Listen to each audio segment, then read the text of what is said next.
తెలంగాణ అధికార పార్టీ కాంగ్రెస్లో అంతర్గత విభేదాలు రాజకీయ వేడి ఒక్కసారిగా పరాకాష్ఠకు చేరాయి.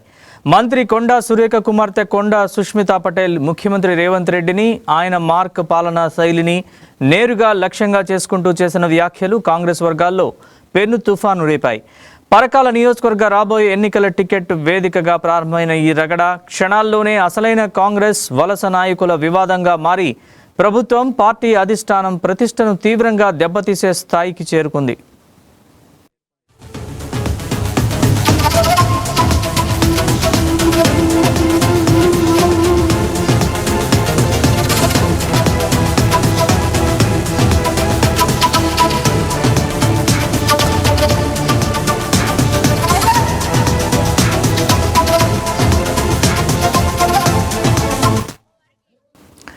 కొండా సురేఖను మంత్రి బాధ్యతల నుంచి తప్పించాల్సిందేనంటూ కాంగ్రెస్లో అసమ్మతి స్వరం పెరుగుతోంది. సురేఖకు వ్యతిరేకంగా 20 మంది ప్రజాప్రతినిధులు నిర్ణయం తీసుకున్నారు.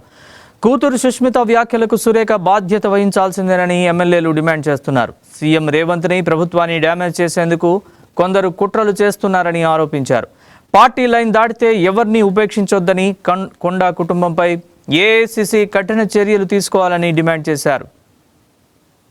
రాష్ట్రంలో చేయనటువంటి పనులు, వాళ్ళు అప్పులు చేసినా, వాళ్ళు తప్పులు చేసినా ఒక్కొక్కటిగా సర్దిద్దుకుంటూ ఈ తెలంగాణ రాష్ట్రంలో ఎంతోమంది వేలాది కార్యకర్తలు కష్టపడి ఆ రోజు పిసిసి అధ్యక్షుడిగా ఎత్తిన జెండా దించకుండా ప్రజలను చైతన్యం చేసి ప్రజాపాలన అధికారంలోకి వచ్చిన తర్వాత మరి ధనిక రాష్ట్రంలో జరిగిన పనులు అప్పుల తెలంగాణలో మా గౌరవ ముఖ్యమంత్రి చేస్తుంటే కొంతమంది ప్రతిపక్షాలు గిట్టని వాళ్ళు ప్రభుత్వం మీద మాట్లాడితే సరే, కానీ ఇవాళ స్వపక్షంలో ఉండి ప్రజలు ఇచ్చినటువంటి అధికారాన్ని మనం ప్రభుత్వం ద్వారా ప్రజలకు సంక్షేమాలు అందించడమే లక్ష్యంగా ముందుకు పోవాలి తప్ప, మొన్న ఏదైతే కొండా సురేఖ గారి సంబంధించిన వాళ్ళ కూతురు కొండా సుష్మిత గారు గౌరవ ముఖ్యమంత్రి మీద మాట్లాడిన మాటలను ఖండిస్తూ ఎంతోమంది ప్రజలు 10 ఏళ్ళు బానిస పాలన వద్దు, ప్రజాపాలన ముద్దని చెప్పి తెచ్చుకున్న ఈ ప్రజాపాలనలో మరి అందరం బాధ్యులుగా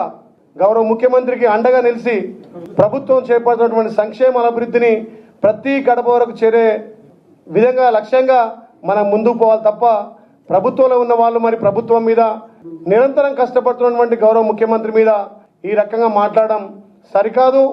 ఏదున్నా మరి సురేఖ గారు దీని మీద స్పందించి ఏదైతే సుష్మిత మాట్లాడినటువంటి మాటలను తీవ్రంగా ఖండించి పార్టీ అభివృద్ధి కోసం పార్టీ మళ్ళొక్కసారి గౌరవ ముఖ్యమంత్రి రేవంత్ అన్న నాయకత్వంలో మరి రెండోసారి కూడా ప్రజాపాలన రావాలి. ఇక్కడ కాంగ్రెస్ పార్టీ అధికారంలోకి వచ్చి మన భావి ప్రధాని రాహుల్ గాంధీ గారిని ప్రధాని చేసేంత వరకు మనం కలిసికట్టుగా పోరాడాల్సిన అవసరం ఉంది.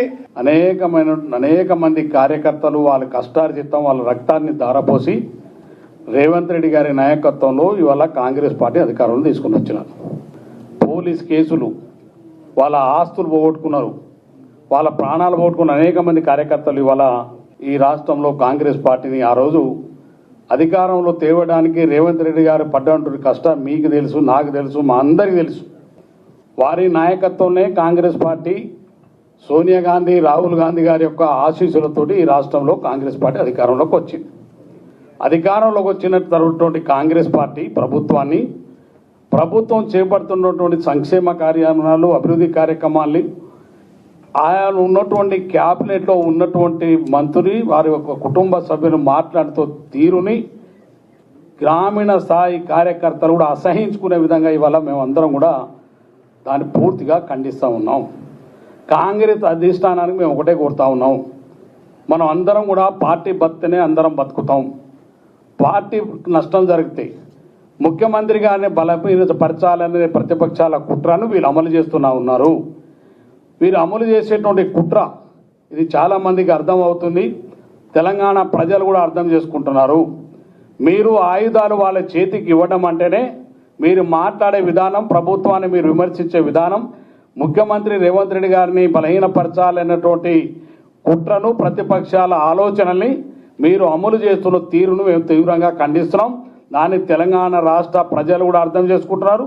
అదేవిధంగా తెలంగాణ రాష్ట్రంలో ప్రతి కాంగ్రెస్ పార్టీ కార్యకర్త కూడా అర్థం చేసుకుంటున్నారు. ఒక హుందాతనంగా రాష్ట్ర ముఖ్యమంత్రి గారు వాళ్ళు ఈ రాష్ట్రాన్ని అభివృద్ధి చేయాలి, సంక్షేమం ముందుకు తీసుకోవాలని ఒక ఆలోచనతో ముందుకు పోతా ఉంటే గతంలో పరిపాలించిన వాళ్ళు జీర్ణించుకోలేక ఆధిపత్యాన్ని నిలుపుకోలేక అప్పుడప్పుడు కుట్రలు పన్నుతా ఉంటే ఈ కుట్రలకు ఇటువంటి నీచ సంస్కృతి కలిగిన కుటుంబాలు కొన్ని అవాకులు చెవాకులు చౌకబారు మాటలు నీతిమాల్య మాటలు అనుచిత వ్యాఖ్యలు చేయడం.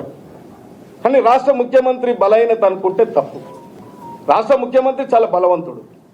రాష్ట్ర ముఖ్యమంత్రి బలవంతుడు కాబట్టే ఒక కుటుంబం నుంచి ఆధిపత్యాన్ని గుంజుకోగలరు.